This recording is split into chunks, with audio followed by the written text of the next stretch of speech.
हाय सांग माने नमस्कार। चलतु आज आम बनइबा लौकी बटल गोड़ गोटे तावा बड़ा रेसिपी जहाँ छोट पिला मैंने स्कूल टिफिन बॉक्स नहीं पारे और बड़ मैंने स्नैक्स आकार खाई पारे।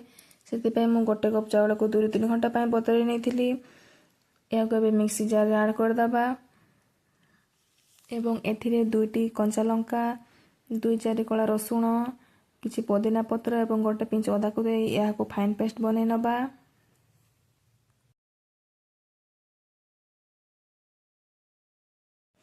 देखंतु एमिटी पेस्ट बनवा पूरा फाइन पेस्ट।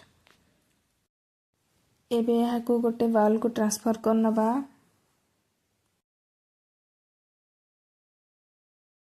एबे गोटे फाଳ लौकी को नेबा या को भलो भाबरे चोपा छोड़े ग्रेट करनबा।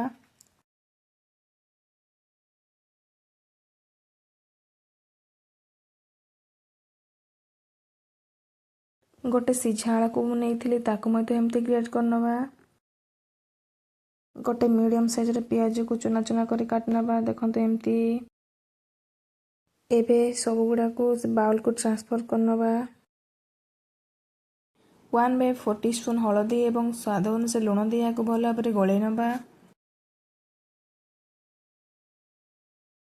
एबे गैस ऑन करी तावा को बसेइबा एवं तावा गरम हो गला पर सेतरे गोटे चम्मच तेल को ऐड करिबा।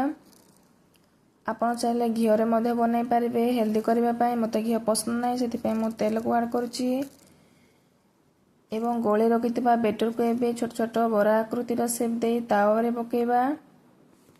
देखंतु एमती देखंतु एबे ही बड़ा ऊपर आमे भाजी रखितबा राशि को स्प्रेड करनबा। या बड़ा मध्य देखा भल देखा एवं पार्टी को आउ टे स्वाद लगे। यह ऑप्शनल अच्छे आप स्किप करि परिबे। एबे बड़ा गोटे पटरू सीझी गलानी ताको अन्य पट को उल्टे नबा एवं भल भाबरे भाजी नबा। देखंतु बड़ा भल भाबरे भाजी हो गला पर ताको गोटे प्लेट को एबे सर्व करनबा। यह को एबे गरमा गरम स्नैक्स आगे खाई परिबा। छोट पिल्ला मान को स्कूल टिफिन बॉक्स मध्य दे परिबे। आपन को जदि रेसिपीटा भल लगे मते कमेंट माध्यम रे जणैबे एवं मो चैनल को लाइक सब्सक्राइब करने को भूलिबेनी। आपन को जदि एमिति भल भल रेसिपी दरकार थे मते कमेंट रे कहिबे। आउ हाँ सांग माने एबे नेक्स्ट को रेसिपी बनैबा मते कमेंट माध्यम रे कहिबे। मु से रेसिपी को आनिबी। जय जगन्नाथ।